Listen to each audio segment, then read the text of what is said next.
The ground trembled beneath Commander Elian. Novak's boots, his enemy fire, rained down on Alterous Moon. Blood and soil caked his uniform, while he dragged himself toward the fallen figure ahead. His earpiece crackled with desperate orders. All units, evacuate immediately. Final warning. Orbital bombardment in 7 minutes. Elian reached the crater's edge where she lay. Kira Zhao, the Vashani scout, with luminescent markings trailing her temples. Her normally blue-tinted skin had paled to ashen.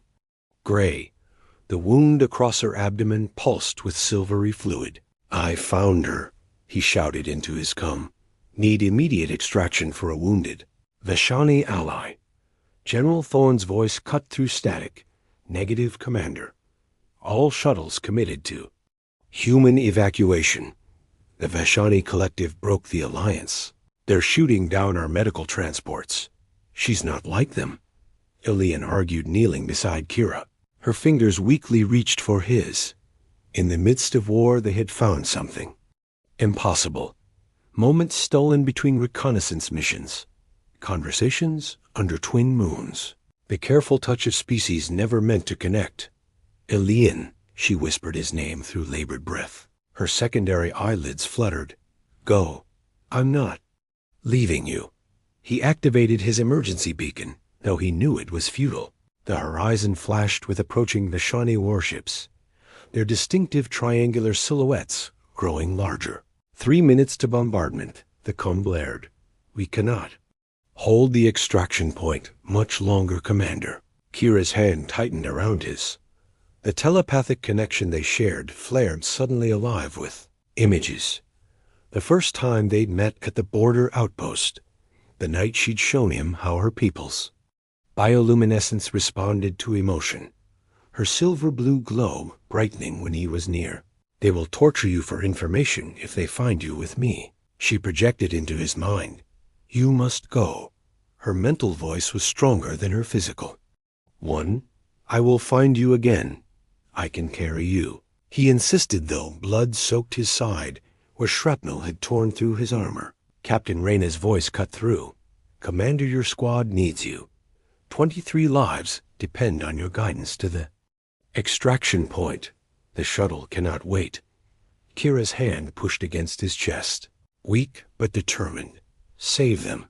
The ground shook violently as defensive artillery collapsed nearby. The choice crystallized before him with horrible clarity.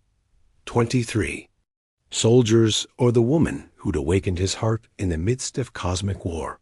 "I will come back for you," he promised, pressing his forehead against hers in the Vashani gesture of deepest trust. "I swear it. I know your heart, Elian Novak," she whispered. "Now go." He placed his sidearm in her hand, curled her fingers around it, left his medkit beside her. Then, with the heaviest steps of his life, he turned and ran toward the ridge where his squad waited. As the extraction shuttle lifted through Alterous atmosphere, Elian watched the battlefield shrink below. Somewhere among those flames and smoke was Kira. The bombardment began just as they breached the atmosphere, brilliant flashes illuminating the moon's surface. That night, in his quarters aboard the starship Horizon, Elian dreamed of silver blue light and promises impossible to keep. He woke clutching emptiness, remembering the warmth of alien fingers intertwined with his. The weight of 23 saved lives did nothing to lift the burden of the one he'd left behind. 6 months passed since the Battle of Alterous. The ceasefire between humans and Vashani remained fragile as dust. Kira Zhao stood before the small mirror in her cramped quarters aboard Nexus Station. The neutral trading hub orbited the gas giant. Kalidas far from both territories. Her fingers traced the silver scars, stretching across her torso. The wound should have killed her, would have if not for the human medical supplies. Elian had left, the memory of his face as he turned away still, earned behind her eyelids when she slept. Translator Zal to Conference Room 3. The station announcement echoed. "Your presence is required for mercantile negotiations." Kira adjusted her translator badge and pulled on the simple gray uniform that marked her station. outcast, betrayer. The Vashani delegation had made her status clear when they discovered she'd survived. Only her rare gift for languages had saved her from execution. Now she served as neutral party interpreter for the station, never fully welcome among any species. In the corridor, she kept her gaze lowered, her luminescent markings deliberately dimmed. A group of Vashani officials passed without acknowledgement, former brothers-in-arms who once fought alongside her. "They still treat you like contamination," said Jevin, Malik, the human botanist who'd become her only friend. He fell into step beside her, carrying specimen containers. "I am contamination in their eyes," she replied softly. "Their culture allows no middle ground. I chose to aid a human. That makes me less than Vashani." "You chose to aid Alian Novak," Jevin corrected. "There's a difference." Kira's markings flickered briefly with emotional response before she controlled them. The connection she'd shared with Alian had been unlike anything in Vashani understanding, their telepathic bond forming spontaneously the first time they'd touched hands while planning a joint mission. Such bonds were sacred among her people, reserved for lifelong mates. That hers had formed with a human marked her as deviant. "Have you tried contacting him?" Jevin asked. "What would I say?" She entered the lift that would take them to the station's upper levels. "That I live while carrying the shame of weakness. That I dream of him despite my disgrace. That you miss him, perhaps," Jevin suggested as the lift hummed upward. Before she could respond, the doors opened, revealing chaos. Station security rushed past. Alarms blared. "What's happening?" she called to a passing officer. "Incoming diplomatic vessel requesting emergency docking," he shouted over his shoulder. "High-ranking human delegation, possible mechanical failure." Kira felt it then, a tug at the edges of her consciousness, a familiar presence she'd convinced herself she'd never feel again. Her markings illuminated involuntarily with brilliant recognition. "Are you all right?" Jevin asked, noticing her sudden pallor. "He's here," she whispered. "Alian is on that ship." Commander Alian Novak gripped the shuttle's control panel as the vessel shuddered through emergency docking procedures. Nexus Station's massive docking arms extended to secure their damaged craft. "That was too close," remarked Ambassador Liana, Chun brushing debris from her formal uniform. "When this diplomatic mission ends, remind me to recommend you for piloting commendations." Alian nodded absently, his thoughts elsewhere since they'd entered this sector. Strange sensations pulled at his awareness, like phantom limb pain, but located somewhere in his mind. "Commander," Ambassador Chun's voice sharpened. "Are you listening? The Vashani delegation will meet us in 1 hour. This represents our first formal dialogue since Alterus. Your expertise with their military protocols is essential." "Yes, Ambassador," he replied automatically. "I'll prepare the security briefing." As the airlock cycled open, Alian stepped onto Nexus Station for the first time. The sprawling space hub buzzed with representatives from a dozen species, neutrality enforced by automated security systems and mutual economic interest. Station Director Taran greeted them with practiced diplomacy. A tall Meridian with characteristic silver skin, we've arranged accommodations in the diplomatic wing. Your technical crew can begin repairs immediately." Alian scanned the crowded atrium out of military habit. His gaze swept past, then snapped back to a figure half hidden beside a support column. Impossible. His heart stuttered against his ribs. A Vashani, female with familiar markings tracing her temples, her luminescence pulsing with unmistakable recognition. "Kira, Commander." Ambassador Chun's voice seemed distant. "Is something wrong?" "No," he managed, though everything had suddenly changed. "Excuse me a moment." He moved through the crowd, keeping his eyes locked on Kira. She stood motionless, watching him approach, her expression unreadable to anyone who hadn't learned the subtle shifts of Vashani features. But he had memorized every nuance during those stolen moments on Alterus. 3 steps away. 2. The space between them charged with unspoken words. A human male stood protectively at her side, eyeing Elian with suspicion. "You're alive." Elian whispered, his voice rough with emotion.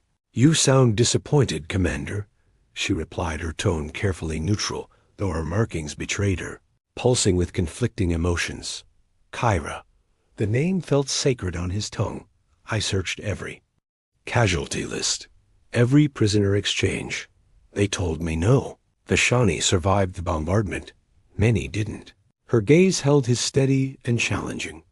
Others were branded traitors for accepting human aid. The implications hit him like physical blows. She had survived only to be cast out. Because of him. Because of them. "I need to speak with you," he said, stepping closer. "Privately. The commander is very busy preparing for negotiations." Ambassador Chun interrupted, appearing at his side. "And you are?" "Translator Zhao," Kira replied with formal distance. "Assigned to facilitate communication between parties." Elian felt the universe's cruel joke. Of all stations in all of space, they would meet here, with the fate of their peoples hanging. In diplomatic balance. "Excellent." Shun nodded, oblivious to the tension. "We'll require your services at the preliminary meeting." Kira's markings dimmed to nearly invisible. "As you wish, Ambassador." She turned to leave. "Kira." Elian called after her. I never stopped. She paused without turning. The observation deck, eastern quadrant. 2200 hours. Then she disappeared into the crowd, leaving. Elian with the first real hope he'd felt in 6 months, and the crushing weight of what they'd both endured in the time between. The observation deck stood empty at 2200 hours. Stars stretched endlessly beyond the curved, transparent aluminum viewport. Elian paced the platform, his reflection ghosting across the glass. Each minute that passed pulled tighter at his nerves. When the door finally whispered open, he turned. Kira stood silhouetted against the corridor light. She had changed from her translator uniform into simple civilian clothes, a loose tunic that couldn't hide the way she favored her. "Left side, you came," he said softly, against better judgment. She moved to the viewport, keeping distance between them. Her luminescent markings pulsed with cautious rhythm. "The observation deck offers privacy from both our delegations." "How did you survive?" The question that had haunted him for months. Kira's gaze remained fixed on the stars. "Your medical supplies stopped the bleeding. I dragged myself to a cave system before the bombardment peaked, when Vashani recovery teams found me 3 days later. They were not pleased to discover human technology in my wounds." Elian stepped closer, the pain in her voice drawing him. "I tried to go back. After the bombardment, when Command refused rescue operations, I requested leave. 3 mission proposals for prisoner recovery. All denied." She finished for him. "Yes." The word tasted bitter. By then the Vashani had declared all collaborative operatives enemies of the collective. Our intelligence said no prisoners remained. There were no prisoners. Her markings flared briefly with remembered anger. Only traitors. Those who had worked with humans were given choice. Renounce all contact or face exile. And you chose exile? Elian's voice barely audible. Kira finally turned to face him, her secondary eyelids flickering with emotion. Was their choice. The telepathic bond we formed cannot be broken. She touched her temple where the brightest markings traced her skin. Among my people, such connections form once in a lifetime with our destined companion. I felt it too, he admitted, moving closer. Even now something pulls between us. I thought I was losing my mind. Not your mind, Commander. A small, sad smile. Something far more dangerous. The distance between them had narrowed to arm's length. The air seemed to vibrate with unspoken words. "I never wanted to leave you," he whispered. "Yet you did." Her voice held no accusation, only fact. 23 lives against one, he said. "You made me choose. Pushed me away. Because I knew you would stay," she replied. "Would die beside me?" Her hand lifted hesitantly toward his face, then dropped. I could not bear that cost. A chime interrupted them. Kira's translator badge signaling an incoming message. She answered with professional detachment, returning to her role. The Vashani delegation requests immediate preparation for tomorrow's session, she reported. I must go. Elian caught her hand as she turned to leave, her skin cool against his. The contact, sending electric awareness through their dormant bond. Tomorrow you translate empty diplomatic phrases, while both sides posture, he said urgently. But tonight, tell me the truth, Kira. Do you hate me for leaving? Her markings pulsed with complex emotion. Hatred would be simpler, Commander. She gently extracted her hand. Tomorrow negotiations begin. That may determine if our peoples destroy each other. Personal feelings cannot matter. They're all that matters, he insisted. Everything else is politics. For a moment her formal facade cracked Kira's true emotions, illuminating her markings with painful brightness. What we began on Altaris has no future, Elian, she whispered. I am outcast. You are bound by duty. The gap between worlds remains too wide. As she walked away, Elian called after her. The Vashani believe in destiny, in bonds that transcend circumstance. Was that all lies? She paused at the door. Tomorrow, I translate for both sides without bias or emotion.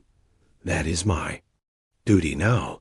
But tonight, her markings pulsed once with unmistakable meaning. Tonight I still dream of silver moons and promises made in darkness. And she was gone, leaving Elian alone with stars and the faint hope that some bridges, though burned, might still be rebuilt. The diplomatic chamber thrummed with tension. 3 days of negotiations had yielded little progress. Vashani delegation leader Mika stood rigid before the assembly, his ceremonial armor gleaming. Humans speak of trust while building weapons. At their Proxima facility, he declared, our intelligence confirms this violation of ceasefire terms. Ambassador Chun rose in controlled anger. These accusations are baseless. The Proxima station is scientific research only. Elian watched Kira translate. Each heated exchange, her voice perfectly neutral, her markings completely dimmed to professional blindness. Only he noticed how she avoided meeting his eyes. Perhaps we require verification, suggested Director Taran, the Meridian mediator. A neutral inspection team. Delegation leader Mika's upper lip curled. The Vashani collective will accept nothing less than immediate human withdrawal from the Proxima sector. The negotiations spiraled toward collapse. Elian recognized the dangerous pattern from previous conflicts, both sides retreating to absolutes. The station's neutral territory suddenly felt like another battlefield. Ambassador, he whispered to Chun, request brief recess. I have information that may help. Reluctantly, Chun agreed. The session paused as delegates filed into separate chambers. Kira remained at her translation console reviewing notes. Elian approached her workstation. Intercepted communications from Collective High Command, he said quietly, placing a data crystal beside her hand. They're manufacturing this crisis to justify breaking the ceasefire. Kira's markings flickered with surprise. This is classified intelligence. Sharing this violates your oath. Some oaths matter more, he replied simply. She studied him with both sets of eyelids narrowed. Why give this to me? I am outcast among my people. They will not listen. Because you're the only one who might prevent what's coming, he said, and because I trust you. Always have. Her fingers closed around the crystal. If I use this, I betray what remains of my standing with the collective. I know. He held her gaze. I'm asking too much again. When negotiations resumed 30 minutes later, Kira had moved from her translator's position. She stood instead before both delegations, her posture formal, but her markings glowing with unmistakable purpose. As neutral facilitator, I request right of presentation, she announced, her voice steady despite the shocked murmurs. Director Taran nodded permission. Kyra, activated a holographic display revealing communications timestamped strategic movements, troop deployments, the Vashani Collective's true intentions exposed. This data confirms collective plans to use these negotiations as delay tactic while positioning for renewed conflict, she stated. Similar evidence exists of human defensive buildups in response. Both sides prepare for war while speaking of peace. Delegation leader Mika rose in fury. This outcast speaks with human corruption. Arrest her. The evidence stands regardless of messenger. Kira replied, her markings pulsing with intensity. Shall we speak truth finally? That neither side truly wants peace. That old hatreds matter more than future possibilities. Ambassador Chun studied the data. How did you obtain these transmissions, Commander Novak? Alian stood. I provided them. My sources are classified, but the intelligence is verified. The chamber erupted in shouting accusations of espionage. Director Torren called repeatedly for order. Amid a chaos, Alian moved to stand beside Kira. For the first time in days, she met his eyes directly. You've sacrificed your career, she whispered. A small price, he replied, compared to what you gave up. Director Terran's amplified voice finally restored. Order. Both delegations will verify these claims. Until then, negotiations suspend. This station remains neutral ground. Violence is prohibited, as delegates dispersed in disarray. Alian and Kira remain standing together before the viewport. Stars bearing silent witness. What happens now? She asked. Now we wait, he said, to see if truth matters more than pride. And us? Her markings pulsed with question. Alian took her hand, their telepathic connection flaring to life with contact. In politics, there are many paths. In hearts, only one matters. The gap between worlds remains wide, she reminded him. Then we build a new world, he said simply. One that exists in the space between, where an outcast and a disgraced commander might find home in each other. Her markings brightened with hope long suppressed. A different kind of battlefield lies ahead, she warned. This time. Alian promised, touching his forehead to hers in the Vashani gesture of deepest trust. We face it together. No one left behind. Beyond the viewport, stars continued their ancient journey, indifferent to the small miracle unfolding before them. Two beings from worlds at war choosing a different path. One where abandonment gave way to reunion, where scars became bridges, where echoes across the stars finally found their answer in a promise kept. And in the days that followed, as fragile peace took tentative root between their peoples, Kira and Alian began charting territory no map had ever shown. The uncharted space where love outshines conflict, where differences become strength, where the most powerful weapons are not those that destroy, but those that heal. Create, connect, a new constellation forming one heart at a time.